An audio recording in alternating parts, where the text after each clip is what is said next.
Hi, my name is Dialina, and thank you so much for allowing me to read my poems to you.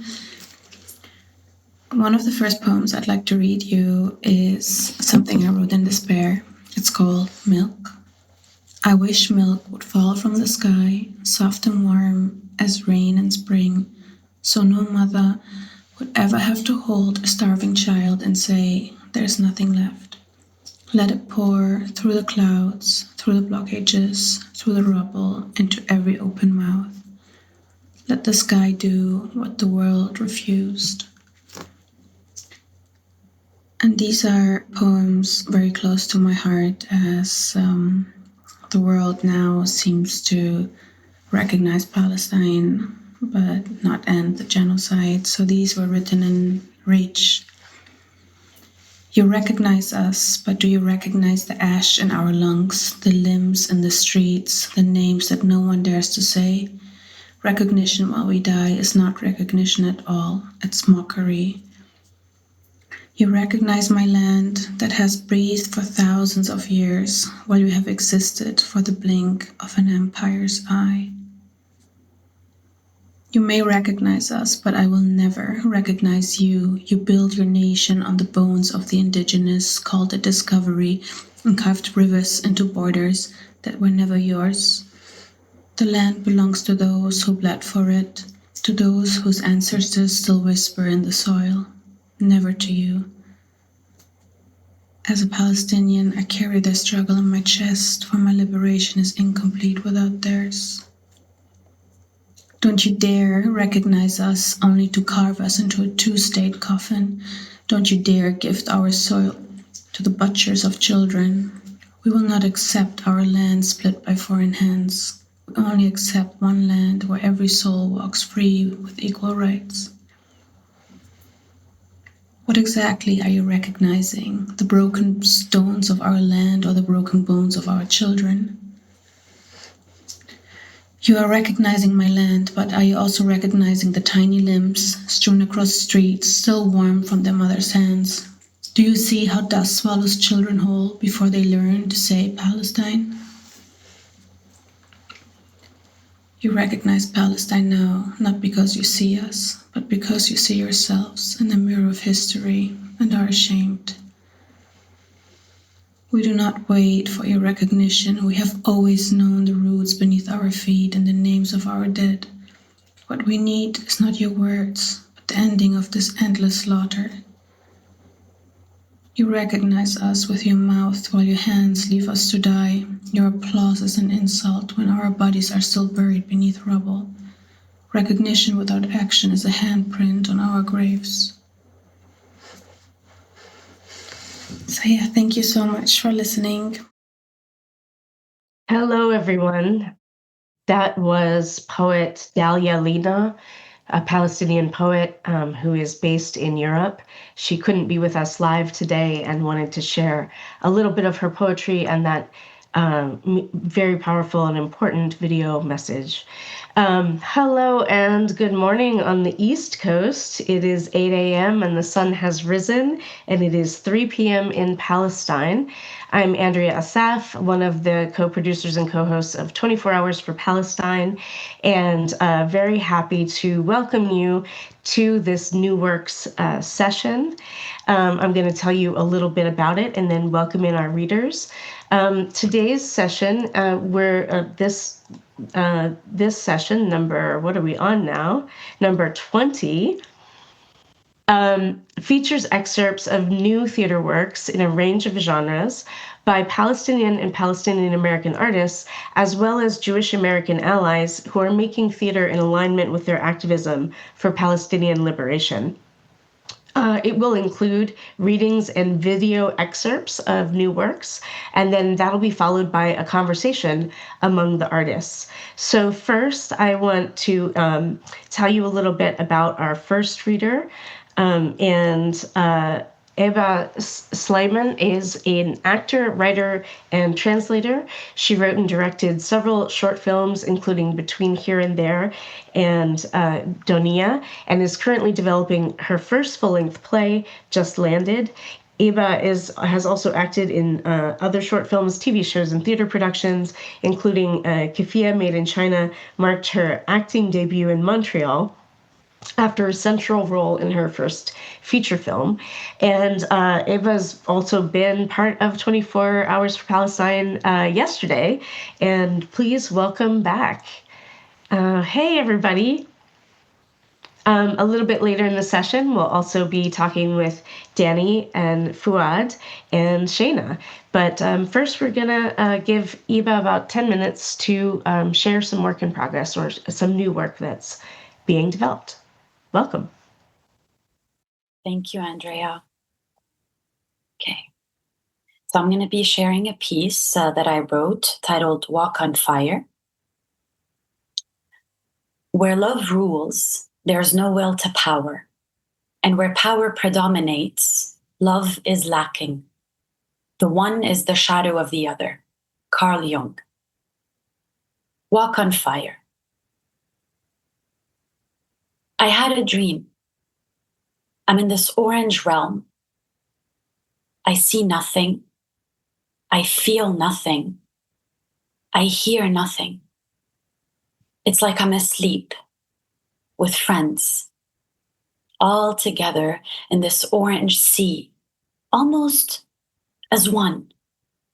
No you and I, no here and there. We're all together, everywhere. Drops of light in an ocean of warmth. Only us, lying together in the heart of the sun, in love. I wake up. I see it. It's the orange land. Shall we walk there, hand in hand? I'm Hiba. I'm an immigrant.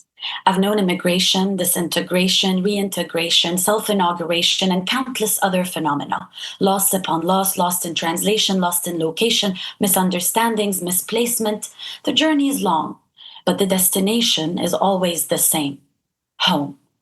Or perhaps it is the search for a lost homeland. This hope is suffocating. I look for my pen and paper. Much has happened and I haven't written.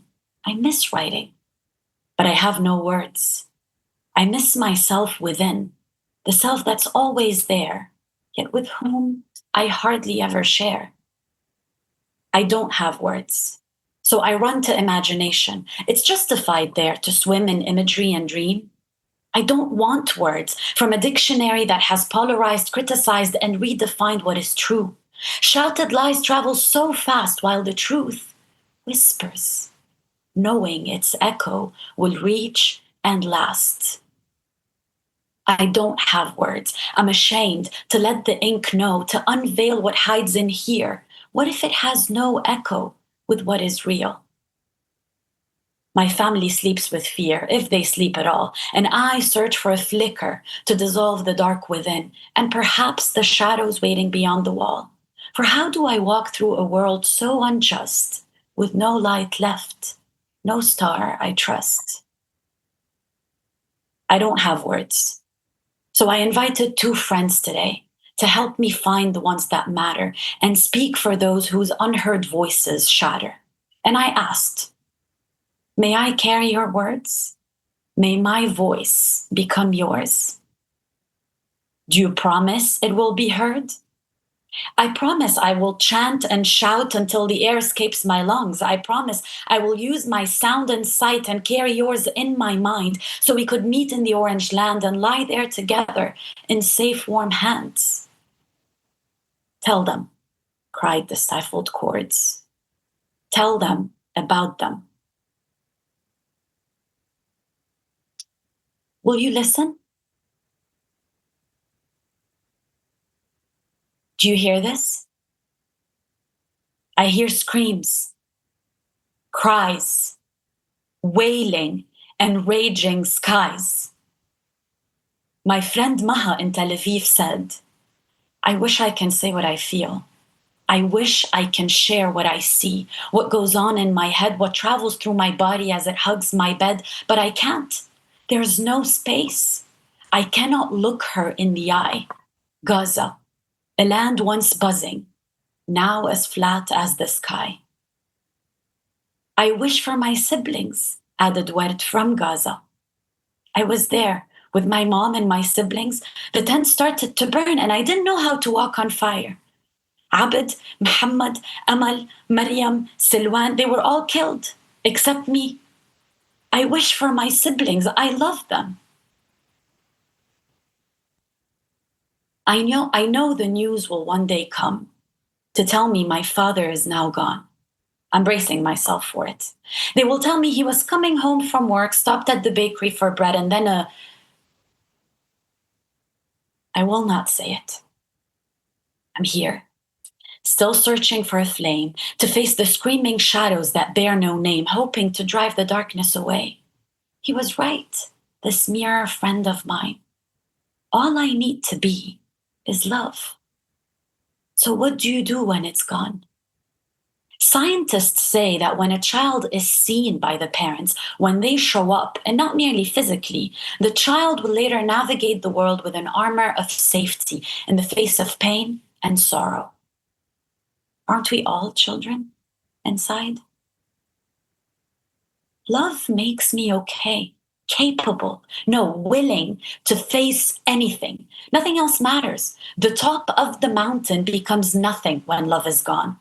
And love was gone, with Abed, Muhammad, Amal, Maryam, Silwan, and their mother, leaving Werd all alone while nobody was looking. Here I am, longing to write about love, as Maha and Werd's voices go unclaimed. My father, though fearful, says we are good, while buildings crumble to his right and left. My siblings wait at home. Werd waits for her own, and I dream of a flicker that will melt all this pain away. I'm scared and hopeful. I hate hope. I like knowing. And knowing is out there at the end of hope. So here I am, sitting with hope, walking towards knowing, holding fear, and eyeing safety at the end of the road. Am I walking, though?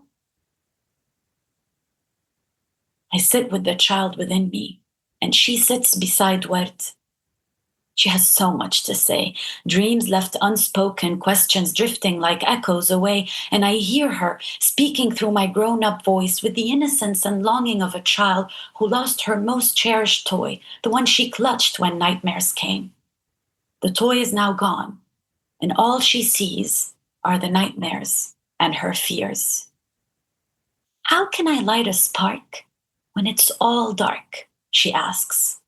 When light becomes fire, and I don't know how to walk on fire. This love you so dearly talk about has no place on dead burnt skin. So please don't hug me. Please don't touch me. No love will bring back the old self I once knew. This new skin, even if it grew, knows not the touch of my mother nor the giggles of my blood, and I will not trust a world where their voices no longer flew. I made a sister here a few years ago. We cried together, laughed together, grieved together, and shared our deepest wounds together. She was of a different color, but we became family as one spirit recognized kin in the other. My half-Buddhist, half-Jew friend was unable to see Maha or Werd. She saw them, but couldn't really see. A storm within her raised a wall, dividing our hearts like land and sea. Family broke, leaving us each to her own grief. I shed light on my anger, preparing to face what's beyond it all. It happens again and again and again. Rewind. What would you have done differently? For the first time, I write to me, to my fantasy. Its fatal grip won't let me be. Who said hope was good? Hope is deadly. Hope wears the costume of fantasy and writes dreams shaped like could-be's. Fantasyland was my field. I didn't know, but it's familiar now when my mind leaves the head on my pillow.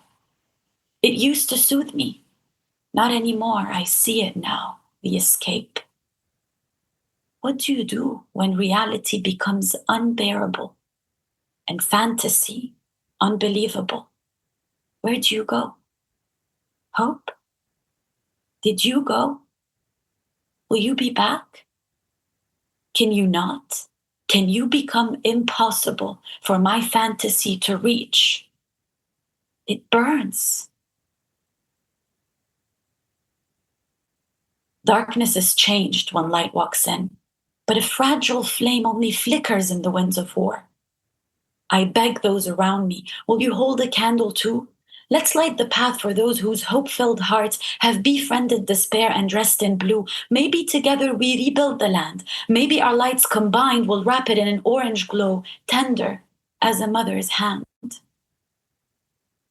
Like silk on skin, I wait for the remedy. In the meantime, how to kill it? Fantasy. The child in me holds Wert's hand. They hear the two blue seas weep and chant. Help me, help Fifi see.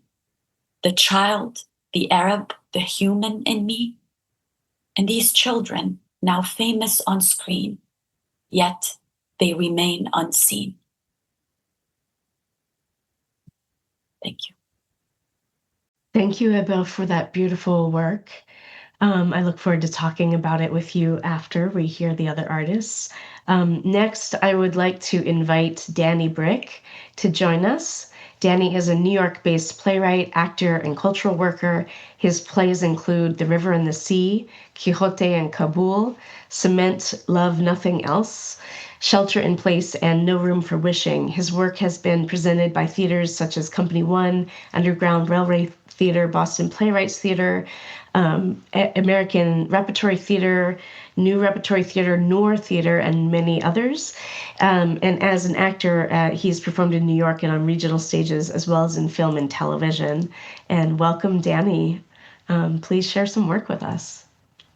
Thank you so much. Hi, can you hear me okay? Okay, great. It's such an honor to be here and share this space. I loved getting to be part of this last year, and I'm really honored to be invited back and to get to share some work. So I'm going to read some. They're poems, but they're sort of docu-poems, I've been saying to myself. And this is coming out of, in 2012 to 2013, I took a trip to Palestine, and the intention was I was going to write a play based on interviews that I conducted there, which I did, but it turned into sort of a series of sprawling projects that kind of took over my life, which I'm very grateful for. And so there was a documentary play based on these interviews that I did with people all around Palestine and kind of my journey through it, or a fictionalized version of myself. But since then, it was, and it was an artistic and political challenge to really do anything with that work. So especially in the past couple of years, I've been revisiting that material and experimenting with it in different ways and sort of thinking, okay, what does this mean now? And so one of the ways has been in these sort of docu-poems. And so some of these, like this first one, are kind of written from or about my experience there, and some are taken directly from the interview transcripts. And maybe with one exception, the ones I'm going to read are kind of in this chapbook in progress called A Stone's Throw, and all the poems contain the phrase "a stone's throw." So I'll dive in, and names have been changed, and also please excuse my imperfect Arabic pronunciation. This first one is called In Area C, and Area C being the sections of the West Bank that are administered directly by the Israeli military, as opposed to indirectly. And the way this is sort of visually, which you can't see because I'm reading it, is it sort of looks like each section of the poem begins and ends with the words "in Area C," even though it's not spoken. In Area C, the Jordan Valley, Sometimes places become closed military zones, like it's weather. Some days it's hot, some days it's a closed military zone. Our presence is protective. A few of us and a few of the soldiers meet in the middle like a war movie, and the soldier goes, "Do you know where you are?" 2. It's hard to get around, but with how I look, I can hitchhike with the Moshavniks. I tell him where I'm going. Why not? It's touristic. It's normal. Be careful in Bethlehem, he says. Yes, I've been there, but only with armor and a helmet on. Why? Because it's dangerous. It's not like here. 3. Technically H2, no oxygen. An airport for going nowhere. A market for buying nothing. Mahmoud takes me as far as he can. I walk down the side of the road that's for me. I want to see the tomb of the patriarchs, I say. Why not? It's touristic. It's normal. It's not fooling anyone. The whole place is a tomb. Yes, I'm here by myself. It's strange that I'm here, but it's not strange that you're here to think I'm strange. At the tomb of the 29 worshippers, I say the magic words, and I'm a pilgrim, a paratrooper. Don't tell anyone inside that you're Jewish. The kindness of soldiers. After, I walk back down the side of the road that's for me. A stone's throw, another country. In the old city, I can breathe again. Tariq's in his shop, we say hello. Inside, Safa smiles, making eggplants. Noor wants to practice her English. She hands me her textbook. It's called, Are You a Good Friend? But it's hard to know who I am here.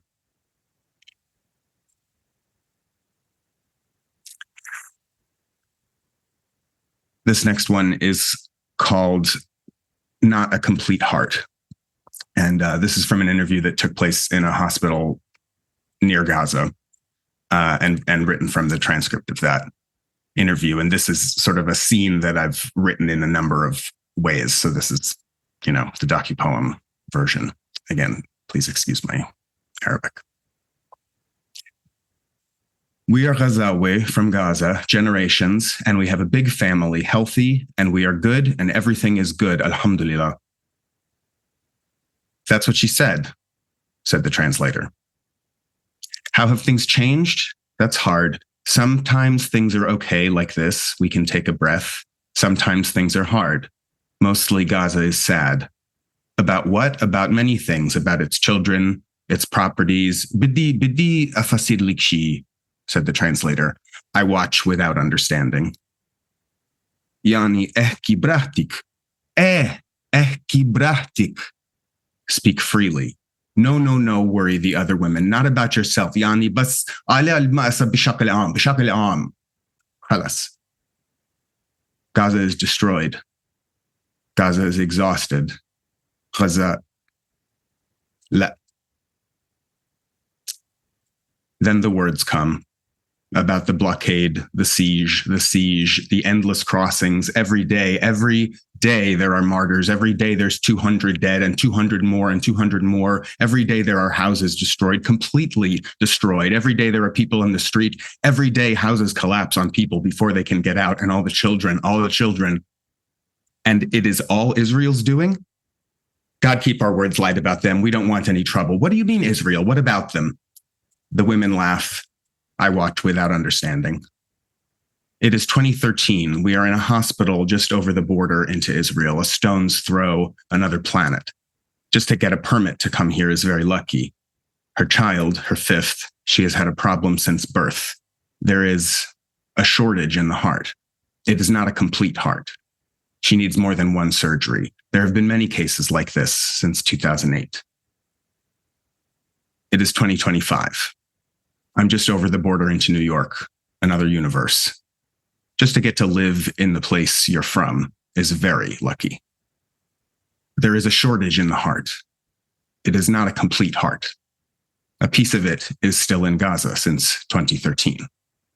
There have been many pieces like this since 2023, 2014, 2009, 2005, 1967, 1948, 1917. When we watch without understanding. All the years are wars, and all the wars are years, and all the children. La.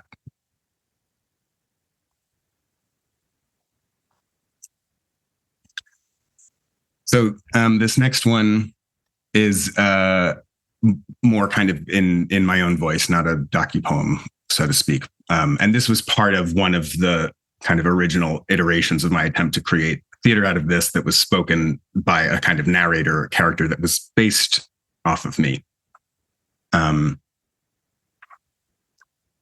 But this is sort of a version that's more me again. This is called Minwen Ana. I dreamed last night in Hebron at a guest house on the edge of Palestine that I was staying at a guest house in my house in Amherst, Massachusetts. The man who ran the guest house was telling me in which rooms I could sleep. I laughed and said, "It doesn't matter. I've slept in most of the rooms. Didn't you know this house used to be mine?"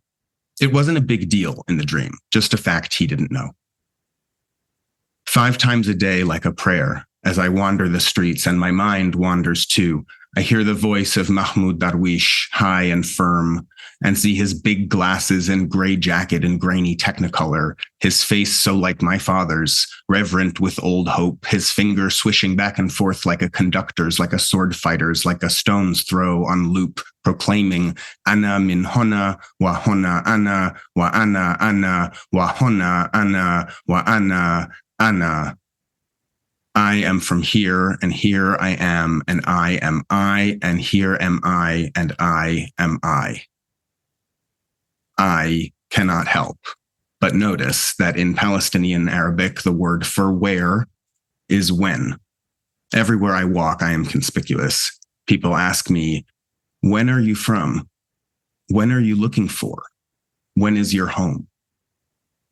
"Return is our right and our destiny," it says on a poster I've seen a few times now with a map of historical Palestine all in black. But the American-Israeli woman who I had coffee with next to the Tel Aviv Museum told me that you can't go home again because home isn't a place. It's a time. At the end of the dream, I found my old guitar. In real life, I've never owned a guitar like this. In fact, I'm not really a guitarist. But in the dream, this was my old guitar. I picked it up, flooded with a forgotten joy. "My old guitar!" I exclaimed to the man who ran my house. I woke before I could see if it had stayed in tune.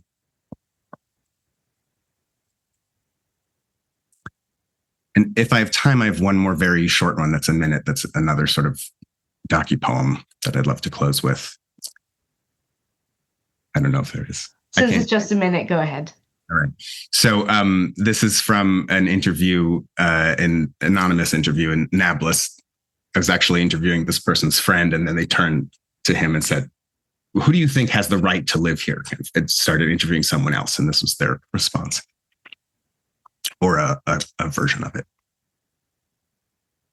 "How many Palestinian children?" So I want to be clear, these aren't my words. This is like transcribed and translated from this interview. "How many Palestinian children have been killed before seeing the sea? Did they not have the right to see it? The one who has the right to live here is the one whose sweat and blood and soul have intertwined with the soil, the one who carries the idea and sacrifices for that idea. Not only the ones who carry guns have been killed here. They killed the poets. They killed the lovers. They killed the people with ideas. These people have the right. For those of us who remain, our lives are made impossible. We are here, but we are prisoners here. They think if they keep us in this prison, we will forget our ideas. And why should a prisoner sentenced to life do anything, play sports, read a book, or write? The difference between us and the Zionists is they claim they have the right to live on the land, but the land is living inside us. That's why we read in our prison. The land is living inside us. Thank you so much. Thank you. Thank you so much, Danny. I'm excited in our conversation to talk about the process of making docu-theater and the relationship between poetry and theater making, which both you and Hiba are engaging in your style of writing. Next, I'd like to invite Shayna to join us on screen. Shayna, hello. Nice to see you. Nice to see you too. Good morning. I am having a little hard time hearing you. Can you turn up your microphone? Yes, gladly. Let me make sure that I lean in as well. All right. So while Shayna's doing that, I'll go ahead and read a little bit of information about Shayna's work. Theater credits include Measure for Measure with the American Conservatory Theater, Hamlet with Vallejo Shakespeare Park in the Park, A Midsummer Night's Dream with the Food Bank Players, The Comedy of Errors, with Prague Shakespeare Company, and more. And you can also see Shayna on screen in Deep Time and a film called Last Dusk. And let's try that microphone again. Shayna, how's it sounding? Howdy, y'all. Oh, yes. Thank you Great. so much. That's great. Wonderful. All right. So, Shayna, you're going to share a video excerpt of some work that we collaborated on. Do you want to tell us a little bit about it and then let our operators know when you'd like to play the video?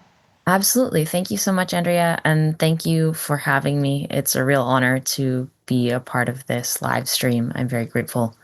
As Andrea said, we collaborated on this work back in 2024, production in collaboration with Golden Thread, directed by Andrea, 11 Reflections.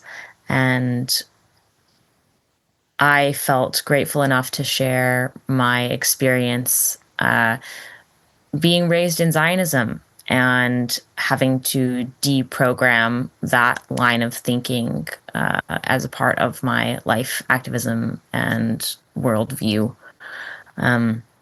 And I would say that that's, still an ongoing process in my life as I continue to remain active in the fight for a free Palestine.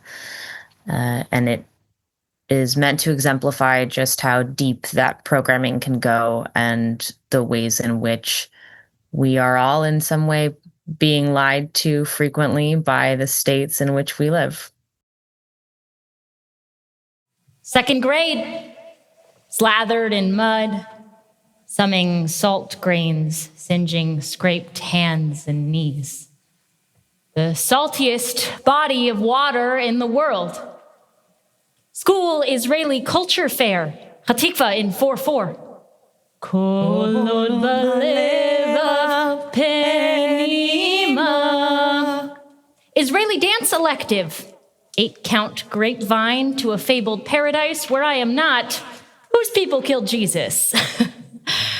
5th grade, and Theodore Herzl is a hero. Israeli life is an academic subject. I am the fastest Hebrew reader in my class. Nefesh Yehudi Homiya. They ask me if I am an American Jew or a Jewish American. Jewish adds to me. American divides. Simple math. They tell us that when the checkpoints went up, the number of bombings went down. I'm in 5th grade. The math sounds simple. The checkpoints went up and the number of bombings went down. I am safe in math. Jews are safe in Israel. 7th grade, and I take my first Israeli advocacy course. Spoon feed me statistics on Israeli innovation and inclusion. Question in God, not in Gaza, because, as they say, anti-Zionism is anti-Semitism, and if Palestinians put down their weapons today, Israel would put theirs down tomorrow. The pieces added up. Ulfate Mizrach Kadima, Ein Litzion Sophia. I grow older, up past 7th grade. I begin to learn new math. Algebra. Hidden variables. See, sure, when the checkpoints went up, the number of bombings went down. But so did hospital access and resource availability, familial contact. A model is only as strong as the data that you train it on, and my model was trained on some pretty limited data. The cost of colonization cannot be tick-marked, and human lives transcend data points. It does not compute to justify the long division of families behind walls, behind borders, behind access, behind freedom of movement, behind concentration. We love to count to 6 million. Where is our abacus now? See, it's the facts that they don't teach you that paint the clearest picture. It's the screaming you hear echoing inside the logic puzzle, unearthing and unearthing all your layered double thinking. They'll spoon-feed you with a narrative until you've numbed the itching and tattoo you with a poison truth that keeps you freedom fighting for an evangelical trap for the second Jesus coming. Sure, we all deserve to find God, and everyone deserves to find home. But claiming we are sanctioned for this, that is the falsest equation I know.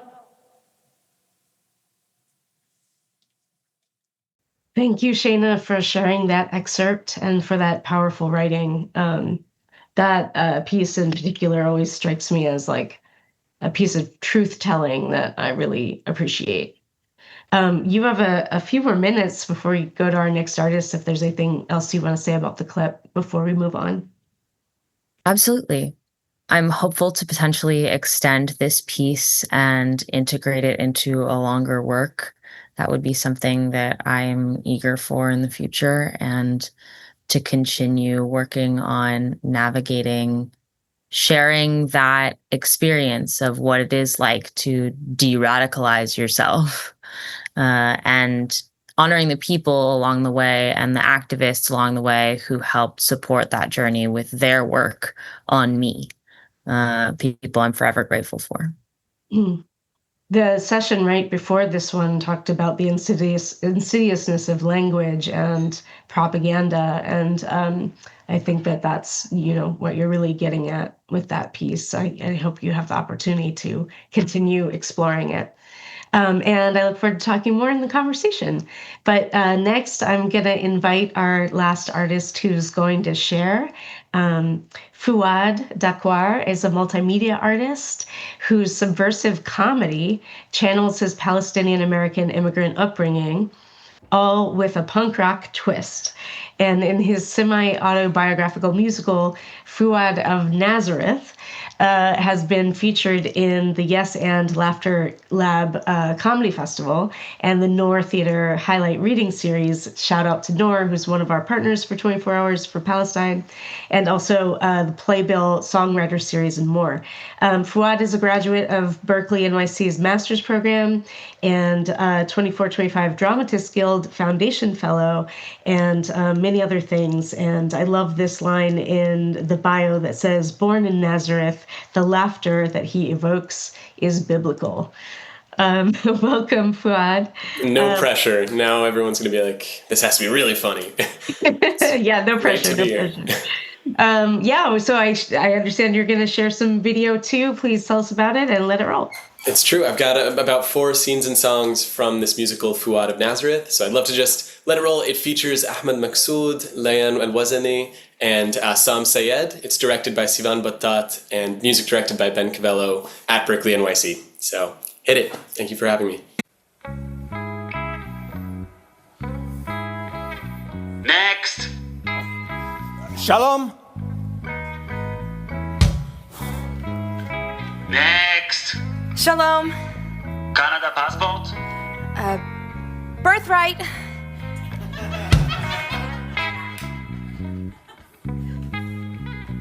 Okay, Fouad, you got this. It's just like Mama said. Israeli passport on the way in, American passport on the way out. Or was it the other way around? Next. Shalom.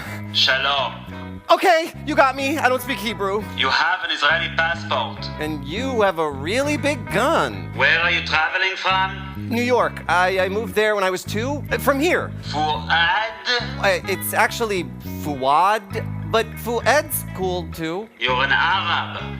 Is that a question? Now I have to get the other form and the bigger gun. Question 1. What is the name of your father's father?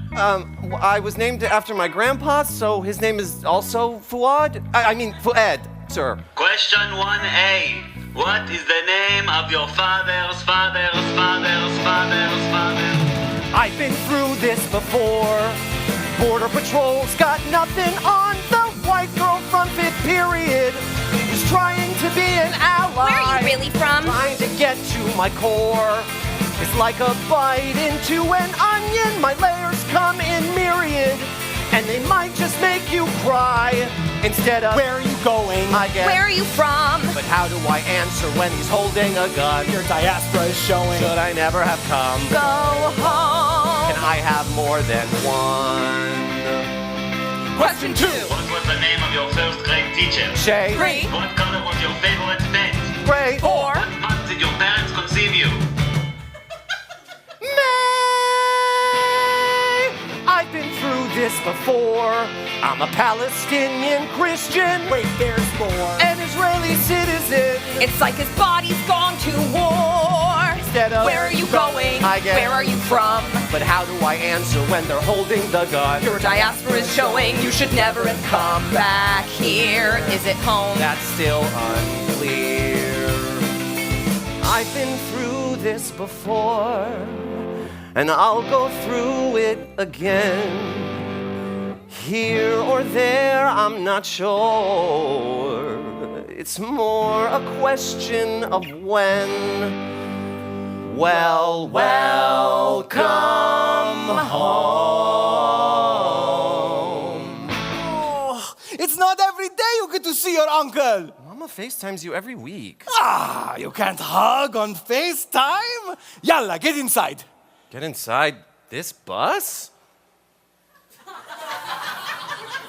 My bus.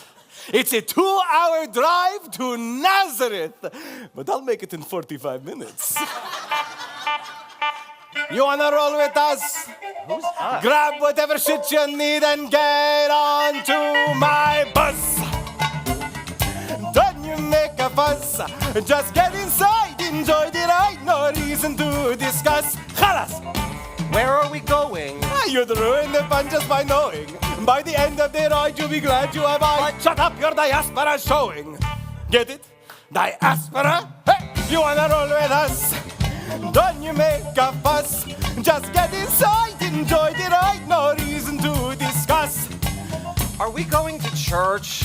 Should we be going to church? No. Plus, you know I hate theme parks, right? It's the first thing when I Google search. You wanna roll with us? Don't you make a fuss. Just get inside, enjoy the ride, no reason to discuss. Wait! Get onto my bus.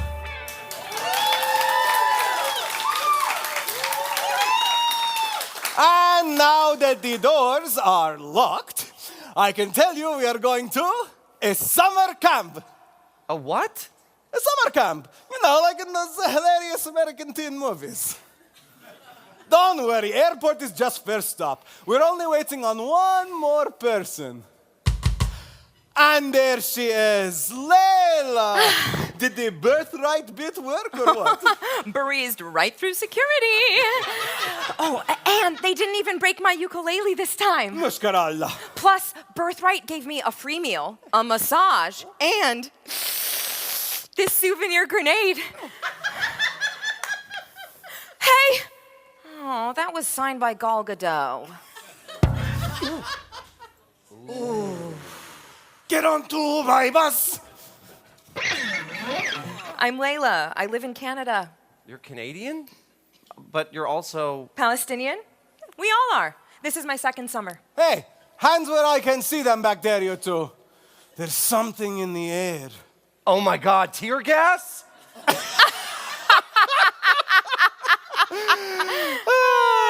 No. Beside that, it's Nazarene love. Nazarene love? I'll never forget when it forced its way into my nostrils, slithered around my thoughts, and made a home deep in my loins. Ew. Don't ew! Nazarene love birthed you. It made your parents crazy enough to get married and move to New York. It made me fall in love with a nun. It made me gay last summer. Are you gay this summer? I don't know yet. This Nazarene love's amplified whenever she is right by my side. My heart has been crucified. Nazarene love, it makes people go quite crazy. Last summer at the border, I swore I fell for an Israeli. What? She kinda looked like Avril Lavigne.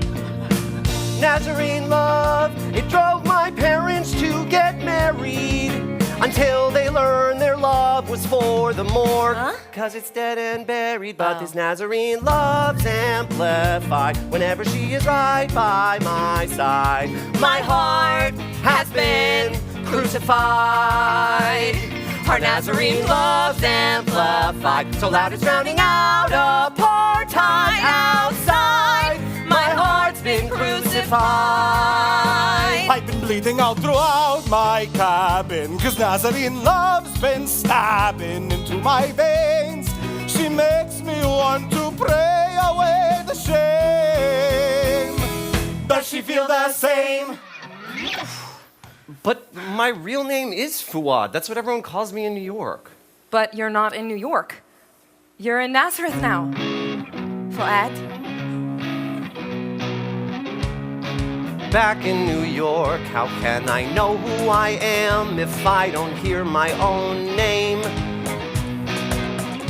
There it's caught in my throat, but here they don't give a damn, so maybe I should do the same. Back in New York, Fouad's the Arabi kid when with his parents stuck at home. But back in New York, another version exists. His name's Fouad, and he is taking control of me. Fouad, Fouad, you should hit the floor and do a little dabke. Fouad, my God, Fouad, did you leave your dance across the sea? So glott'll stop till you drop.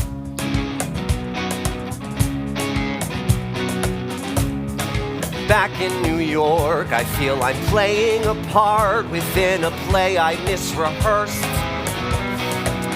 It's like I'm filming for porn and I got caught in the shot. But what's the plot and will they make me take off my shirt?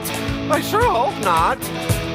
Fouad, Fouad, you should hit the floor and do a little dabke. Fouad, my God, Fouad, you know you belong in NYC. So glott'll stop till you drop.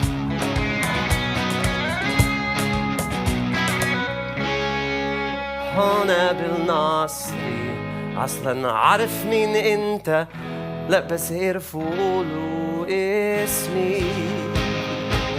Yeah, she knows how to say my name now, and that's a pretty good start.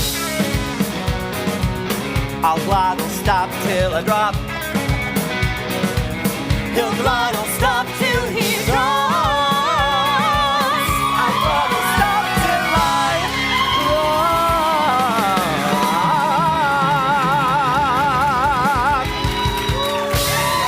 Thank you so much for coming.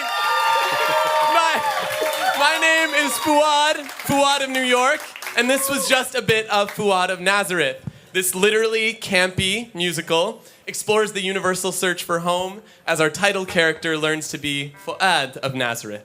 Who's he? Is he gonna beat me up? Well, if he doesn't, I will. Ukulele out.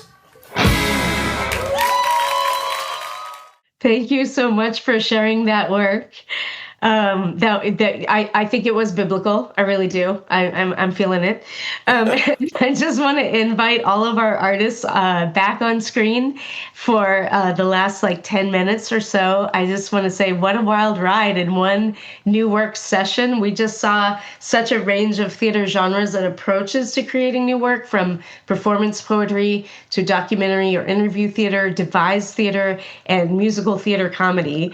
So thank you all for sharing all these works. I'm curious about what connections you're already finding in just having this opportunity to hear each other's work. And I also have a few specific questions, but maybe we'll just start there if there's anything that's resonating with anyone that you'd like to offer a connection.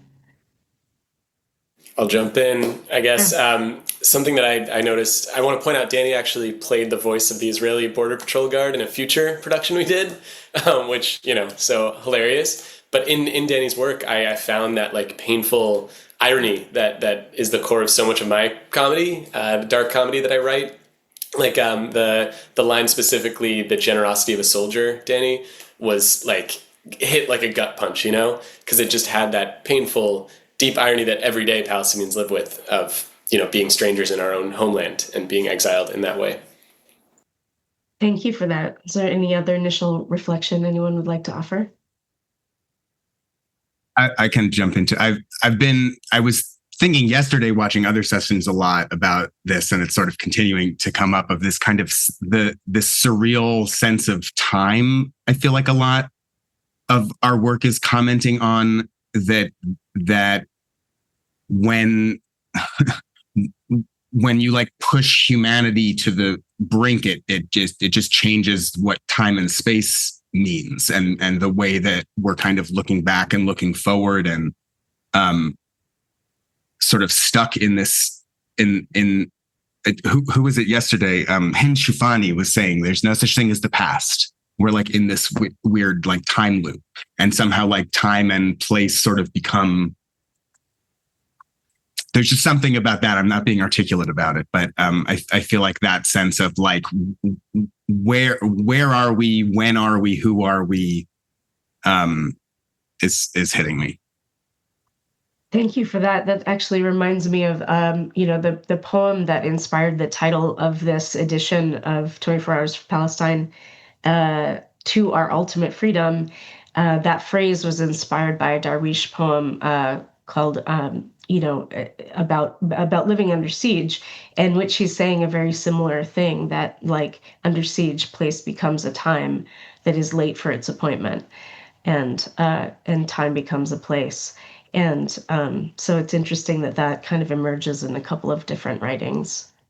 And also identity, right? And how the navigation of one's identity changes sometimes radically in context, and particularly under occupation. I just also want to share that I appreciate the comedy a lot, because I think that we need that. We need joy as part. It's resilience, I think, to be able to laugh, to be able to also witness beauty. It also reminds me of the poetry of Mus'ab yesterday. Beauty helps us hold the pain, I think. So also being able to laugh and to experience this darkness and this pain through comedy is really something, it's powerful, I think, and very helpful. Thank you for that. It was actually one of my questions that I wanted to ask Fouad is, how do you, how and why do you go to humor and satire in your work, and particularly in this time and in this context of living through, 2 years of active genocide? How can humor or satire or parody or even absurdism, what does that contribute to movements for justice? Yeah, I mean, the first thing I'll say, and maybe Hiba, you can, second this with your family in Lebanon. I've noticed that my family is they're some of the funniest people out there, despite, living in Palestine with second-class citizenship. It's, I think you need to have comedy to get through the day, right? So that's one part. I think it's, beside that, it's twofold. the ability for comedy to first and foremost, I think, give morale to our movement when we are, so hopeless so much of the time. Humor gives us that just moment of levity, and at the same time not ignoring what's happening, right? Like, again, my humor, I want to base it in fact. Like, a lot of humor just tries to, let's ignore, let's look away, let's just, it's a matter of deflection. I want humor to be actually a tool. So using the reality and to teach people, that's the second tool of it. The twofold nature of it is that we can also bring new people in that maybe, unfortunately they'll only listen when it's a entertaining medium or something. When you make someone laugh, you sort of get their walls to break down. So I'm hoping comedy can then go the next step and bring down the physical walls as well. And then actually, I lied, there's a third reason as well for us, within the community, within For Palestinians or any other marginalized group. It makes the powerful, the state that's committing genocide right now, makes it small in that one moment on stage, right? Even if it is for that just one moment for now. Thank you for that. I wanted to turn to Shayna to maybe kick off a question, but anyone's welcome to answer. I'm wondering, and this is a general question in a way about performance, and one thing is the writing process and the process of putting words on the page. But then when you are also the performer of your writing, and you step into that, I'm curious about what is the significance of the embodiment of the writing, and kind of further the body in liberation work, or what does embodying solidarity actually look like, kind of on and off stage? And maybe Shayna could start, and if anyone wants to add, go ahead. Certainly. Thank you for the question. Something that comes to mind around this piece specifically actually comes from the talk back of the work and then the subsequent kind of coffee salon we had with other artists.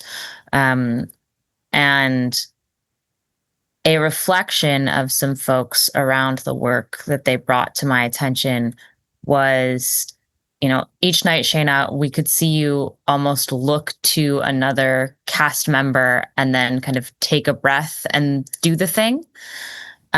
So for me, that really came down to, in this work, trying to connect with my team members, so to speak, and give myself a moment to check in and have the reassuredness that I was doing a solidarity act by doing this piece. And I think that was really supportive in me having the ability to do this every night. I think that community is what it comes down to in terms of solidarity work for me. And that transcends on stage and off stage. And I think that without being held and accountable in community, I don't know that solidarity work is sustainable. Thank you for that. Does anyone else want to tackle that question? What does embodied solidarity work look like on or off stage for you? And that can be, if you are Palestinian and living in the diaspora, also what is the solidarity work in this moment? And then if you're Jewish identified and doing solidarity work as well. That really resonates with me, what you were saying, Shayna. And by the way, so much in that piece, I was like, wait, that happened to me. I wrote that scene. I think, anyway, we could talk for a long time. But yeah, I think a lot about, what does it mean to make art as an act of solidarity, as a political act, different from just making art about something, right? Making art about a political situation, which doesn't have the same goal. And the line can get really slippery. And that's one reason why it's so important to be in community, so that we're kind of checking each other and going is that doing what you think it's doing? Because and so I think that's really important. And what you were saying, sort of there's two meanings of embodying, in the sense of representing your own writing, or kind of embodying your words or someone else's words, and the trickiness of that, and kind of the word and the body, and whose words are in whose body, and also how we're embodying that around the work, outside of the work. What are you doing with it? What else are you doing in your life? And I feel like that question has come up a lot in the discourse recently, as we've kind of been having to see in more stark relief, like, what is everybody really doing? Like, what is everyone really saying? Like, when did you choose to finally say that? So I think they're important questions, and that we have to kind of stay humble and know that we always need to keep asking them. Thank you. We do have to wrap up in just a moment, but I want to give Hiba and Fouad the last word in this session. If there's anything you want to say about your work in relation to activism or in relation to this moment that we're living through right now. Hiba, I'll let you have the last word, because you heard my double, sing for 10 minutes and then I talk for way too long. So go ahead. Oh, thanks. Thank you, Fouad. Well, I think I can share that this piece that I wrote was actually for an event where there was a panel and discussion about the book Solidarity is the Political Version of Love, which talks about lessons from Jewish anti-Zionist organizing. So, I think the title in itself says a lot, that solidarity is the political version of love, that it's really about, at the core of it, for me, I do find that there's a lot of, it's about being in love, loving one another, which casts away fear, and connecting and being together. And by listening, by being present, by witnessing, by using our voices and connecting. So ultimately also the goal is to share these pieces and to connect with one another and come together, right? In solidarity. So very briefly, I think this is, for me, this is what I'm trying to do through my work. Thank you so much. That's actually a perfect closing, and I think wrap up of kind of summary of what everyone has shared. Thank you all for joining us. I want to remind viewers that you can learn more about all of these artists in the digital program that's on the Golden Thread website. Read their bios, follow them on social media, see when they're doing work in your community, and get connected, as Hiba just said. So thank you all for joining us. I'm going to transition us to the next session. And this was really wonderful. I'm so glad you could all be with us today.